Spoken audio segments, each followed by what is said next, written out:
SSC JE 2024 के अंदर 6 rank हासिल किए हैं। बहुत ऐसे बच्चे होंगे जो इस बार 2024 में मेंस में अपीयर हुए होंगे, उनका फाइनल सिलेक्शन नहीं हुआ। उनके बारे में आप क्या कहेंगे? आपके तरफ से कुछ थॉट उनके लिए, कुछ मोटिवेशनल। आपको खुद से ऑनेस्ट रहना है सर। आप ये मत सोचिए, मैंने आप खुद को मत बेवकूफ़ बनाइए। जो कॉलेज गोइंग स्टूडेंट हैं, अगर वो एसएससी जेई 2025, आरआरबी जेई, काफ़ी ढेर सारी वैकेंसी हैं, अगर उनकी तैयारी करना चाहें तो क्या स्ट्रेटजी फॉलो करें आपकी तरफ से? और वो सीक्रेट अपना ज़रूर बताइएगा। प्रिपरेशन का मेरा ये अनुभव रहा है सर। मैंने प्रिपरेशन को 4 पिलर पे मेरे अकॉर्डिंग बांटा है सर। अपनी कमियों को छुपाने से आदमी कभी सीख नहीं पाता है सर।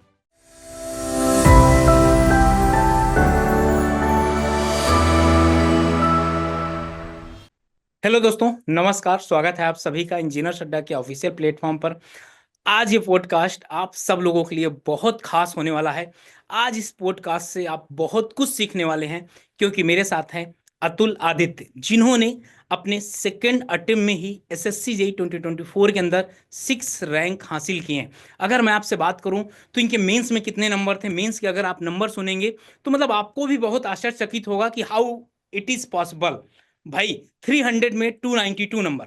ओके, प्री इन्होंने किस तरीके से क्वालिफाई किया, क्या इनकी स्ट्रेटजी रही और क्या इनका टाइम टेबल था, खासकर इलेक्ट्रिकल और मैकेनिकल, जिसमें सिविल इंजीनियरिंग की कंपैरिजन में बात किया जाए तो काफ़ी कम सीटें होती हैं, उसमें उसके बाद भी इन्होंने इतनी अच्छी रैंक हासिल किया। क्या इनकी स्ट्रेटजी थी, सारे पॉइंट पे हम बात करने वाले हैं। तो स्वागत है फर्स्ट ऑफ ऑल आपका, अतुल भाई। Thank you sir. कैसा फील कर रहे हो भाई? सर बहुत अच्छा फील कर रहे हैं सर।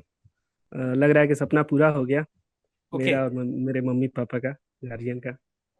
बिल्कुल। तो मतलब यार, आपका ये कौन सा अटेम्प्ट था? पहले तो आप सबसे फर्स्ट ऑफ ऑल आप ये बताइए कि आप अपने जर्नी के बारे में बताइए बच्चों को, क्या आपकी जर्नी कैसी थी? सर मैंने बीटेक पास किया था 21 में, 2021 में। उसके बाद मैं गेट का तैयारी कर रहा था, और गेट के पेपर देने के बाद मुझे ऐसा लगा कि मैं उसमें उतना अच्छा नहीं कर पा रहा हूँ जितना होना चाहिए। तो मैंने अपना प्लान स्विच किया और मैंने एसएससी जेई की तरफ अपना ध्यान डाला। और इसमें मैंने प्रिपरेशन स्टार्ट किया 23, मैंने 2023 से स्टार्ट किया। और पहला अटेम्प्ट मेरा 2023 में था, जिसमें मेरे मार्क्स लगभग 103 के लगभग में थे। तो मेरा प्री भी नहीं क्वालिफाई हुआ था सर। हाँ, बिल्कुल। और उसके बाद मैंने फिर से अपना गलती को एनालाइज किया और अपने वीकनेस को दूर करने की कोशिश की। और 2024 में मैंने फिर से अटेम्प्ट दिया, और अभी मैं सीपीडब्ल्यूडी में हूँ सर। ओके, तो क्या आपको अपने नंबर याद हैं कि सीबीटी 1 में कितने नंबर थे, सीबीटी 2 में कितने नंबर थे? हाँ सर। मेरे सीवीटी वन में सर 122 नंबर थे, 122.67। और सीवीटी टू में मेरे 292 हैं सर, आउट ऑफ 300 सर।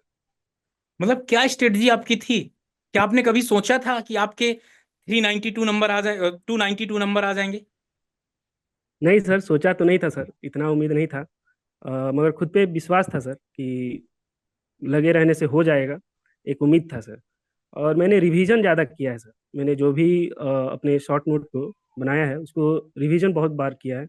मैंने मेंस के पहले 5 से 6 बार रिवीजन कर लिए थे सर। और टेस्ट ज़्यादा लगाए हैं मैंने। टेस्ट में मैंने लगभग 50+ टेस्ट लगाए हैं सर, 50 से 60+। 60 लगाए होंगे सर टेस्ट। इसके बाद मेरे एक्यूरेसी बढ़े धीरे धीरे, और मैंने तब जाके पेपर अटेम्प्ट किया सर, अच्छा, मेंस का। नंबर आप क्वेश्चन कितने अटेम्प्ट किए थे आप सीबीटी 2 में? मेरे 99 अटेम्प्ट किए थे सर। इसमें आई रूल का एक क्वेश्चन था, उसको छोड़ के मैंने सारे अटेम्प्ट किए थे। और जिसमें से आंसर के आने के बाद मेरे 6 से 7 गलत थे। और 6 से 7 गलत वही हुए जो ऑब्जेक्शनेबल थे क्वेश्चंस। जो ऑब्जेक्शन वाले थे वही ल- गलत हो रहे थे सर, बाकी सब ठीक था। क्योंकि मतलब अगर देखा जाए तो 2-3 क्वेश्चन ही आपके गलत रहे होंगे। हाँ सर, हाँ सर। 97 आपके क्वेश्चन सही थे। हाँ सर। तो सीबीटी 1 आप कैसे पढ़े थे? क्या आप बच्चों को कैसे बताएंगे कि सीबीटी 1 कैसे तैयारी किया जाए? सर सीबीटी वन के लिए एज ए इंजीनियर हम लोग के लिए सबसे बड़ा वो रहता है, रुकावट रहता है जीके। जीके हम लोग को ज़्यादा टफ लगता है, मुझे भी लगा था सर। लग नहीं रहा था कि कैसे कवर होगा, करेंट अफेयर है, जीके है। तो उसके लिए सर मैंने एक मतलब मीडियम साइज का बुक आता है एकदम, एक तीन तीन तरह की बुक है सर। सबसे छोटा, मीडियम और सबसे बड़ा। मैंने मीडियम वाला बुक खरीदा था। और उसको मैंने पढ़ा। और यूट्यूब से जो भी मिलता था, टॉपिक डालने पे जो भी लेक्चर मिलते थे जो नहीं समझ में आ रहे थे मुझे किताब से, वो मैंने देखा। और देखने के बाद मैंने क्वेश्चंस लगाए हैं सर, क्वेश्चंस भी बहुत सारे लगाए हैं जिसमें क्या टेक्निकल की मैंने, रीजनिंग? नहीं सर, जीके का बता रहा हूँ सर, जीके, जीके का। अच्छा, ओके ओके। हाँ सर, जीके का बता रहे हैं तो उसमें मैंने 300 प्लस क्वेश्चन लगभग मैंने पर डे लगाए हैं सर। और उसके बाद रह गया रीजनिंग के लिए, तो रीजनिंग के लिए सर मैंने ये यूट्यूब से ही देखा है सर, अड्डा का ही आता है यूट्यूब पे बहुत सारा हाँ प्रैक्टिस बिल्कुल। सेशन। हाँ हम्म। सर, उसको मैंने देखा है, उसको लगाया है। और वहाँ से मेरे एक्यूरेसी बढ़े, प्रैक्टिस भी धीरे धीरे होता है। रीजनिंग में ज़्यादा करना नहीं होता है सर। जो भी दो तीन टॉपिक गिने चुने रहते हैं, जैसे ब्लड रिलेशन और सीटिंग अरेंजमेंट, इस पे ध्यान देना रहता है, बाकी सब तो हो जाता है, नंबर सीरीज। और रीजनिंग तो इजी ही लगा था। और रीजनिंग में कितने इंजीनियरिंग सही थे के आपके? प्री में मतलब 47 सही है सर, 47। रीजनिंग? हाँ सर, मैंने जो अटेम्प्ट किए थे सर वो उसमें एक भी गलत नहीं हुआ। जीएस? सारे सही थे। जीएस में सर 21। 21, ओके। हाँ सर। तो और मतलब इसका इंजीनियर, मतलब आपका फर्स्ट पेपर में जो टेक्निकल था बहुत अच्छा हाँ नहीं सर, हुआ था? नहीं सर, टेक्निकल मेरे 53 नंबर ही आए थे। और अटेम्प्ट किए थे सर, मगर एक्यूरेसी का मामला रह गया कहीं ना कहीं, और उसमें मेरा थोड़ा ज़्यादा निगेटिव हो गया, तो मेरे 53 नंबर आए थे सर प्री में। तो मुझे समझ में आ गया था सर प्री देने के बाद कि मुझे टेक्निकल पे बहुत ज़्यादा काम करना है। और एक तरह से ये भी हो गया था कि मेंस में और सब चीज़ तो पढ़ना नहीं है, केवल टेक्निकल ही पढ़ना है। तो उसके लिए मैंने प्रॉपर एकदम स्ट्रैटेजी बनाई, मतलब टाइम टेबल से बढ़िया से उसको फॉलो किया। और रिवीजन बहुत बार किया है सर, रिवीजन और टेस्ट बहुत सारे लगाए हैं सर। मतलब ये तो बहुत ही अनबिलीवेबल है कि किसी से अगर आप ये कहें कि मेरे प्री में 100 में 53 सही थे, और मेंस में मैंने इतनी मेहनत किया 3 से 4 महीने, कि 3-4 महीने में मेहनत करके मैं 100 में से 97 क्वेश्चन सही करता हूँ। ये मतलब बहुत बड़ी बात है, और सैल्यूट है दिल से यार, आपने इतनी अच्छी मेहनत किया कि मतलब क्या कभी आपको लगा था कि आपकी 6 रैंक आ जाएगी? नहीं सर, नहीं लगा था सर। और मुझे तो ये भी नहीं लग रहा था कि CPWD मुझे मिलेगा सर। लग रहा था कि, बिल्कुल। अनुमान था कि MES या BRO तक अनुमान था, पेपर देने के बाद, मेंस का पेपर देने के बाद सर, इस बार कट ऑफ कि बहुत वह, हाई गई थी। हाँ सर, हाई था सर। कितनी थी कट ऑफ CPWD की? CPWD का मेरा ही नंबर से कट ऑफ डिसाइड हुआ है सर, 414 पॉइंट समथिंग गया है। अरे वाह। तो SC कैटेगरी, हाँ सर। हाँ बिल्कुल बिल्कुल। तो अच्छा, मैं आपसे अगर पूछूं तो आपकी कितने घंटे पढ़ने चाहिए एक सिलेक्शन के लिए? आपने कितने घंटे पढ़े? सर, घंटे तो मैंने कभी उतने गिने नहीं, मैंने टारगेट ओरिएंटेड मैंने पढ़ाई की है सर। जैसे कि ओके। मुझे CBT 2 के लिए अगर मैं बोलूँ तो मुझे था कि जो मेरा वीक है, जो सब्जेक्ट मेरा वीक रहा है, उसका मैंने थ्योरी पहले, मतलब 3 घंटा सुबह में थ्योरी देना है। और थ्योरी के उस टाइम देने के बाद प्रैक्टिस करना है, उसी जो थ्योरी पढ़ा मैंने उसको प्रैक्टिस करना है बुक से, या फिर जो भी मैंने था प्रैक्टिस किया है सर। इसके बाद टेस्ट दिया है शाम को, और सवेरे जाके टेस्ट का एनालाइज करके फिर से वही रिपीट करते रहे, तो हो जाता है सर। तो जनरली मैं अगर यदि देखूं तो 8 से 10 घंटे, कभी कभी शायद शायद कभी 12 घंटे। मतलब लेकिन कंसिस्टेंसी मेंटेन किए होंगे आप एकदम। कंसिस्टेंसी तो सर मस्ट है सर, कंसिस्टेंसी के बिना अगर कोई कितना भी टैलेंटेड हो तो कंसिस्टेंसी के बिना वहां तक मैंने जाना मुश्किल हो जाता है सर। रेयर बिल्कुल। केस में ही कोई जाए तो वो अलग की बात है सर। इसका मतलब आपने प्रैक्टिस इतनी ज्यादा कर लिया था कि मतलब एग्जाम में कुछ सोचना ही नहीं पड़ा। हाँ सर, और हाँ सर, ये भी बोलूंगा कि मतलब आप नंबर ऑफ क्वेश्चंस ज़्यादा करिए। आप नंबर ऑफ क्वेश्चंस ज़्यादा करते हैं तो आपके माइंड में कहीं ना कहीं वो रहता है। और जब आप पेपर में देखते हैं तो पेपर में एलिमिनेशन मेथड से आप कर सकते हैं क्वेश्चंस को, जो आप एग्जैक्ट किसी को आप नहीं जानते हैं तो वहाँ पे आप पहुँच सकते हैं सर सही आंसर तक। अगर आपने ज़्यादा क्वेश्चंस लगाए हैं तो ये प्लस पॉइंट हो जाता है सर। यही मैंने किया था सर। जैसे 3 ऑप्शन है तो 3 को मैंने एलिमिनेट करके और चौथा मैंने मारा था, तो सही ही हो जाता है सर, सही हो गया था मेरा। Yes sir. बिल्कुल। टेस्ट सीरीज कितना इंपॉर्टेंट है और उसके करने का तरीका क्या है? टेस्ट सीरीज तो सर, मैंने प्रिपरेशन का, मेरा ये अनुभव रहा है सर, मैंने प्रिपरेशन को 4 पिलर पे मेरे अकॉर्डिंग बांटा है सर। सबसे पहला तो है सर कंसिस्टेंसी। आपको कंसिस्टेंसी रहना बहुत जरूरी है, कंसिस्टेंट रहिएगा तभी आप सिलेबस कंप्लीट कर पाइएगा टाइम पे, और रिवीजन करने का समय आपको मिल पाएगा। और सेकंड थिंग है सर, रिवीजन करना है। बिना रिवीजन के आप पढ़ा हुआ चीज़ भी भूल जाइएगा, तो रिवीजन तो मस्ट है सर। फोर्थ है, अरे थर्ड है टेस्ट। टेस्ट तो देना ही है। टेस्ट दे के उसका एनालिसिस करना है, और एनालिसिस करके उसको अपने बैठाना है, मतलब कि आपको वो दोबारा मिस्टेक ना होने पाए। जो आपने पढ़ा है टेस्ट में, जो क्वेश्चंस आए हैं, वो आप कोशिश करिएगा कि दोबारा ना होने पाए मिस्टेक उसका। और फोर्थ सबसे ज़्यादा इंपॉर्टेंट हो जाता है सर, ऑनेस्टी। आपको खुद से ऑनेस्ट रहना है सर। आप ये मत सोचिए, मैंने, आप खुद को मत बेवकूफ़ बनाइए।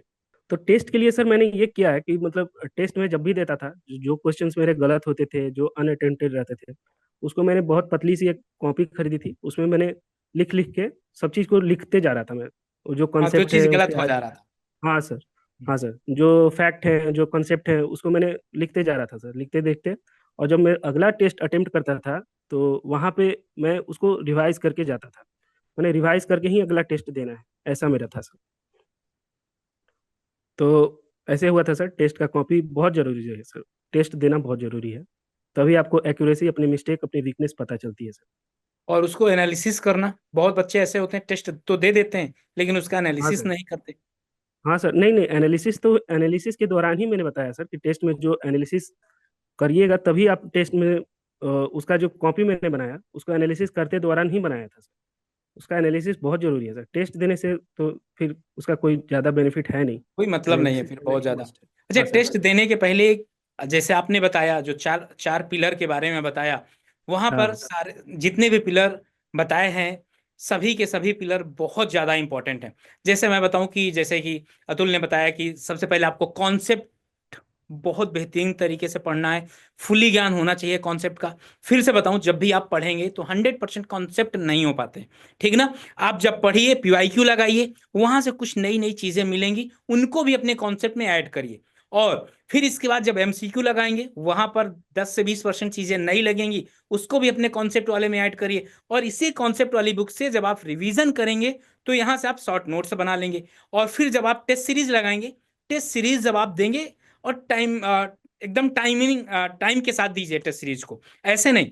और जैसे आपने लगा लिया कि 30 मिनट में कितने क्वेश्चन हो जा रहे हैं, फर्स्ट ऑफ ऑल पहली बार तो आप 40 मिनट का, फिर 30 मिनट का, इस तरीके से टाइम को आप क्या करिए, रिड्यूस करिए। फिर इसके बाद आप उसको भी टाइम करके करिए, टेस्ट सीरीज को पूरा देखिए कितना कर पाते हैं। क्योंकि जब आप टाइमर लगा कर करते हैं ना, तो माइंड पर एक प्रेशर डेवलप होता है, जो एग्जाम में आपको सेम वही देखने को मिलता है। तो इस तरीके से आपकी एक्यूरेसी बहुत अच्छी होगी। आप जो सिली मिस्टेक करते हैं ना, वो बहुत कम कर देंगे। और टाइम का मैनेजमेंट भी आप करना सीख जाएंगे। आपके फेवरेट सब्जेक्ट कौन कौन से थे? सर मेरे फेवरेट मशीन रहे हैं सर, मशीन हम्म। और power system. Network sir, network से मेरे कोई भी सवाल गलत नहीं होते थे सर, जल्दी। अरे वाह, यस सर। ऐसा कॉन्फिडेंस! मतलब ये पॉडकास्ट शायद ही, इसके पहले मैं काफी पॉडकास्ट कर चुका हूँ, लेकिन आज से ज्यादा दमदार पॉडकास्ट मैंने नहीं किया कभी भी। Yes sir. मतलब ये अपने आप में एक बहुत बड़ा अचीवमेंट है यार, कि कोई स्टूडेंट आकर ये बोल दे कि नेटवर्क से गलती तो नहीं होगी मेरे से। अच्छा, यस मैं देख पा रहा हूँ कि अभी आप अपने घर के सबसे अच्छे प्लेस पे बैठे हुए हैं, सर। Yes sir. है ना ऐसा? क्योंकि हाँ घर पे सर। प्लास्टर नहीं है, हाँ सर। ऐसा है ना। हाँ तो सर। मेरे दोस्तों, अब आप समझ सकते हैं कि बहुत ऐसे बच्चे एक्सक्यूज देते रहते हैं कि सर मेरी आर्थिक स्थिति नहीं सही है, मेरे साथ ये प्रॉब्लम है, ये प्रॉब्लम है। आप अपने सामने देख सकते हैं इसको, एक जीता जागता उदाहरण, कि घर की कंडीशन देख सकते हैं। और इसके बाद भी इन्होंने जो डेडिकेशन के साथ 1 साल मेहनत किया है, मतलब विश्वास करना बहुत मुश्किल हो रहा सर। लेकिन आपने सर बहुत ताबड़तोड़ तरीके से पढ़ाई किया। अच्छा, यहाँ पर आपका टाइम टेबल क्या था पढ़ने का? सर मैं मॉर्निंग में लगभग 6 बजे या 5 बजे मैं उठ जाता था सर। कोशिश करता था 5 बजे उठने की, मगर कभी कभी 6 बज जाते थे सर। हम्म। मगर मेरे मन में रहता था कि 6 बजे उठ गए हैं तो 7 बजे तक बैठ जाना है पढ़ने। और मैं रूम लेके पढ़ता था सर, पटना में। और खाना वाना खुद से ही बनाना पड़ता था सर। बिल्कुल। तो 6 से मतलब 7 बजे मैं पढ़ने बैठता था, 3 घंटे सवेरे पढ़ाई की। जो भी मेरे स्ट्रांग, मतलब जहाँ मुझे ज़्यादा प्रॉब्लम हो रही थी, उसको मैंने सवेरे में स्लॉट, उसका सवेरे में मैंने डाला था सर। सवेरे में उसको ज़्यादा अच्छे से ग्रास्प, मेरा मॉर्निंग में अच्छा टाइम टेबल रहता था सर। उसके बाद बहुत मैं 10 बजे से लगभग खाना वाना बनाता था। सवेरे में कुछ खा लिया तो ठीक, नहीं तो फिर वही खाना बनाते हुए 12 कभी 1 बज जाते थे सर। तो मेरा पहला खाना 12-1 बजे होता था सर। और और सवेरे में थोड़ा बहुत कुछ खा लिया तो ठीक है। फिर रात में कितने बजे तक आप पढ़ते थे? फिर वही सर, खाना खाने के बाद वही आधा घंटे का मैं स्नैप लेता था, मतलब नैप लेता था कि थोड़ा सा आराम कर लिया। आराम करने के बाद, खाने के बाद क्या होता है सर कि नींद थोड़ा ज़्यादा आता है। आती है। तो नींद के, हाँ सर, नींद के लिए सर मैंने किया था कि क्वेश्चंस लगाने शुरू कर दिए थे उस टाइम में। क्योंकि आप थ्योरी पढ़िएगा तो नींद आने ज़्यादा लगी। चांसेस है आपको नींद आ जाएगा। तो मैं बिल्कुल। क्वेश्चंस लगाता था उस समय, या फिर टेस्ट दे दिया उस समय। और फिर ये करते करते शाम हो जाता था, 5-6 बज गए तो मार्केट गया, मार्केट से आया तो फिर मैं पढ़ने बैठा। पढ़ने बैठ बैठ के 6 से 7 बजे बैठा, फिर वही 10 बज गए, 11 बज गए। फिर खाना बनाया 12-1 बजे, फिर सोया। तो मैं लगभग मेंस के दौरान मैंने एवरेज मेरा स्लीपिंग आवर 4 घंटे था सर, 4 घंटे, कभी कभी 3 घंटे, कभी कभी 4 घंटे, ऐसा होता था सर। क्योंकि खाना भी बनाना पड़ता था तो उसमें मैंने स्लीपिंग आवर को थोड़ा रिड्यूस किया था सर उसके लिए। तो मतलब आपकी जर्नी तो बहुत ही अच्छी है यार। मतलब अगर इसके बाद भी आप अपने आप से नहीं सीख सकते हैं मेरे दोस्तों, तो बेकार है यार। आपका हर तरीके का, अगर आप ये भी नहीं कह सकते कि मतलब जैसे बहुत लोग बताते हैं कि यार 8 घंटे 10 घंटे सोना चाहिए। जब आपने सोच लिया कि आपको सिलेक्शन लेना है तो लेना है सर। चाहे 2 घंटे सोइए, चाहे 3 घंटे सोइए। जीता जागता एग्जाम्पल आपके सामने है एकदम। तो यहाँ पर आपने एक वर्ड बोला था अभी कि अपने आप से धोखा नहीं देना चाहिए। मैं यहाँ पर हाँ एक सर। पॉइंट ऐड करना चाहूंगा कि अपने आप से किस तरीके से बच्चे धोखा देते हैं। पहला धोखा आप लोग जितने भी है ना ये देते हैं, पढ़ाई करते रहते हैं, बगल में मैसेजिंग चलता रहता है। ये आज की जनरेशन में सबसे बड़ी कमी है। ठीक ना? और कभी कभार ऐसे होता है कि गाना बहुत तेजी में चल रहा होता है या रील्स वगैरह स्क्रॉल करते रहते हैं और इधर पढ़ाई भी करते रहते हैं। भाई ऐसे पढ़ाई नहीं होती। कान में ईयरफोन लगाकर, म्यूजिक चलाकर आप पढ़ाई कर रहे हैं, क्या ऐसे पढ़ाई पॉसिबल है अतुल? क्या आपने कभी ऐसा पढ़ा नहीं है? सर। नहीं सर। ऐसे भाई दिमाग हमारा एक ही है भाई, न्यूटन नहीं है। डाइवर्ट हो जाता है सर, डाइवर्ट हो जाता एकदम है। सा एकदम सही बात है। माइंड हम एकदम गुनगुनाते रहते हैं गाना, बस कापियों पे नजर रहती है। या कभी कभार हम ऐसा कंसंट्रेशन दिखावा करते हैं कि कान में ईयरफोन कंसंट्रेशन लगा के डाइल्यूट हो बात। जाता है सर। जी जी हाँ। क्या हाँ बोल सर। रहे थे आप? कंसंट्रेशन डाइल्यूट हो जाता है सर। एकदम उतना फोकस कंसंट्रेशन तो डाइल्यूट हो ही जाता है। और तो कान में ईयरफोन लगाकर हम बात कर रहे होते हैं, बस पढ़ रहे होते हैं, वो केवल हम पढ़ रहे होते हैं और उसका आउटपुट जीरो होता है। ये सारी चीजों को अपने से अवॉइड करिए जब भी आप पढ़ाई करते हैं। अगर मोबाइल से पढ़ाई कर रहे हैं तो अच्छी बात है, जब मोबाइल का यूज नहीं करना तो दूर कहीं रख दीजिए।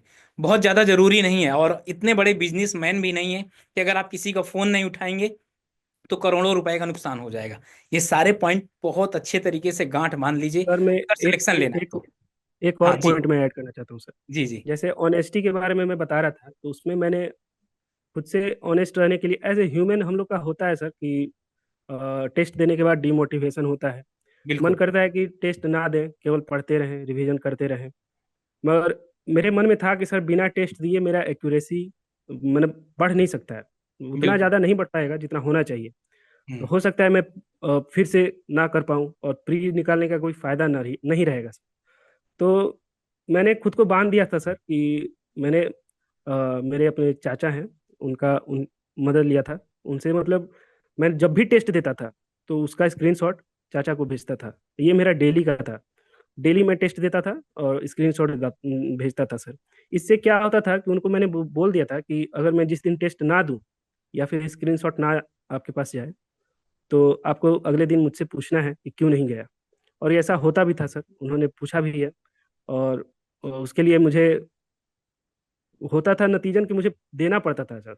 जब वो पूछ देते थे कि टेस्ट क्यों नहीं आया, तो मैं देता था सर वहाँ पे, और दे के तब फिर भेजता था सर। तो ये रहता है कि ऑनेस्टी अपना मेंटेन रहता है, और डिसिप्लिन में भी आदमी रहता है ऐसे। तो मैं सजेस्ट करूंगा कि आपके भी घर में जो भी है, अगर आपको लगता है कि आप कहीं पर लैग कर रहे हैं, कहीं पीछे हो रहे हैं, तो उसको आप छिपाइए नहीं। आपकी कमियों को छिपाइए नहीं, आप अपने पेरेंट्स का सहायता ले सकते हैं। आप बोल सकते हैं कि आप मुझे ये कीजिए, वो कीजिए। आप मुझे डांटिए, जहाँ पे कम हो रहा है वहाँ पे बोलिए कि क्यों कम हो रहा है। अपनी कमियों को छुपाने से आदमी कभी सीख नहीं पाता है सर। बिल्कुल मेरा सही। ये मानना है सर। एक्सेप्ट करना बहुत बड़ी बात होती है। हाँ सर, एक्सेप्टेंस जरूरी है। अच्छा, जब आप डिमोटिवेट हो जाते थे तो कैसे अपने आप को मोटिवेट करते थे दोबारा? सर डिमोटिवेट होने के बाद मैं होता था सर, डिमोटिवेशन टेस्ट देने के बाद होता था, मगर ऐसा मैं सोचता था ये तो सबके साथ हो रहा होगा, कोई कोई होगा जिसके साथ नहीं हो रहा होगा। तो जो सिलेक्शन लेने वाले हैं, तो वो छोड़ दे रहे होंगे क्या मेरे तरह? मेरे मन बिल्कुल। में अपने से सवाल उठता था, कोई ना तो कोई सिलेक्शन लेगा ही। अगर मैं नहीं लूंगा तो कोई और ले लेगा मेरी जगह। बिल्कुल सही बात है। तो तो क्या वो अभी क्या कर रहा होगा? वो मेरे तरफ मतलब डिमोटिवेट होके बैठा होगा। मैं अपने आप में क्वेश्चन मेरे अराइज करता था सर, और उठते भी थे, ऑटोमेटिक उठते थे सर, कि वो क्या कर रहा होगा, उसका टाइम टेबल क्या होगा, वो क्या अभी सो रहा होगा, खा रहा होगा। मेरे मन में हमेशा कॉम्पिटिटिव माइंड था। और ऐसा नहीं था सर कि मेरे बहुत ज्यादा दोस्त या कोई, ऐसा नहीं था सर। मैं बहुत ज्यादा आइसोलेशन में रहा हूँ, खुद को बहुत ज्यादा आइसोलेट करके रखा है सर मैंने। और अकेले ही पढ़ाई करके मैंने मतलब मेरा चाह था कि मैं अकेले सब करूं, क्योंकि मुझे डिस्टरबेंस बहुत ज्यादा इफेक्ट करती अच्छा। है सर। ओके। हाँ सर। तो यहाँ पर कुछ ही क्वेश्चन और बचे हुए हैं। अगर मैं आपसे हाँ सर। बात करूं, बहुत ऐसे बच्चे होंगे जो इस बार 2024 में मेंस में अपीयर हुए होंगे, उनका फाइनल सिलेक्शन नहीं हुआ। उनके बारे में आप क्या कहेंगे? आपके तरफ से कुछ थॉट उनके लिए, कुछ मोटिवेशनल, कि यार वो डिमोटिवेट ना हो इस बार, और अगर लगेंगे तो उनका सिलेक्शन हो जाएगा। सर उनके लिए मेरा सजेशन ये है कि आप ये मत सोचिए कि आप किसी से कम है। आपने प्री क्वालिफाई किया है तो जरूर आप में कुछ बात है, आपने मेहनत किया है, आप में वो चीज़ है जो जिसके लिए आपने मेहनत किया है। और आप रेस में अपने खुद को आगे मानिए सर। ऐसा नहीं है कि मतलब आप पीछे हैं। बस थोड़ी सी मेहनत और करनी है और हार नहीं मानना है। और कमियों को अपने देखना है कि आप कहाँ इस बार कम रह गए, कहाँ आपने खुद को डाउन किया है इस बार। तो उसके लिए उनके लिए सजेशन है सर कि मेहनत करते रहें, हो जाएगा सर। प्री में हो गया है तो मतलब अच्छे लेवल पे है, हो जाएगा। तो जो न्यू लर्नर है, जो कॉलेज गोइंग स्टूडेंट हैं, अगर वो एसएससी जेई 2025, आरआरबी जेई, काफ़ी ढेर सारी वैकेंसी हैं, अगर उनकी तैयारी करना चाहें तो क्या स्ट्रेटजी फॉलो करें आपकी तरफ से? और वो सीक्रेट अपना जरूर बताइएगा जो आपने 100 में 97 क्वेश्चन सही किए हैं। हाँ सर। सर कॉलेज में जो है, मैंने प्रिपरेशन के दौरान मैंने ये अपने आप में एक होता था मेरे साथ कि मैं सोचता था कि कॉलेज में अगर मैंने जीएस का थोड़ा बहुत भी देख लिया होता पोर्शन। हाँ। मेरे चाचा सजेस्ट कर रहे थे कि आप जीएस देखते रहो, करंट अफेयर थोड़ा थोड़ा ही देखते रहो, 10 मिनट देखो। मगर मैं उस चीज़ को इग्नोर करता था सर, कि नहीं मुझे तो गेट करना है, ये करना है। आप जो भी करना चाहें, मगर आपको थोड़ा थोड़ा जीएस देखना चाहिए मेरे हिसाब से, ताकि आगे चल के आपको लोड सबसे ज़्यादा एसएससी जेई निकालने में जीएस का ही परेशानी रहता है। अगर आप शुरू से ही जीएस की पकड़ में आप रहेंगे, टच में रहेंगे, तो आप अच्छा कर ले जाएंगे।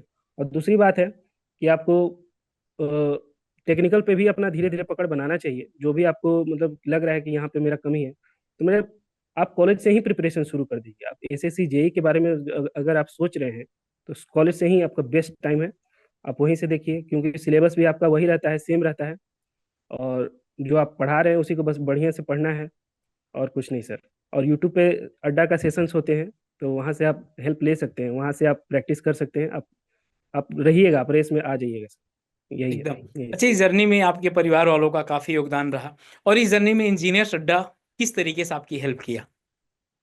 सर इंजीनियर्स अड्डा से मैंने ये देखा कि सर आप लोग सर क्वेश्चंस के सेशंस आते थे, उसको हम्म। मैंने अटेम्प्ट किया है सर। मतलब ये ऐसे होता था कि मतलब रिवीजन में बहुत ज़्यादा हेल्प होता था सर, क्योंकि होता है कि मतलब हम किसी कोई और सब्जेक्ट में हैं और पीछे का सब्जेक्ट भूलने लगता है सर।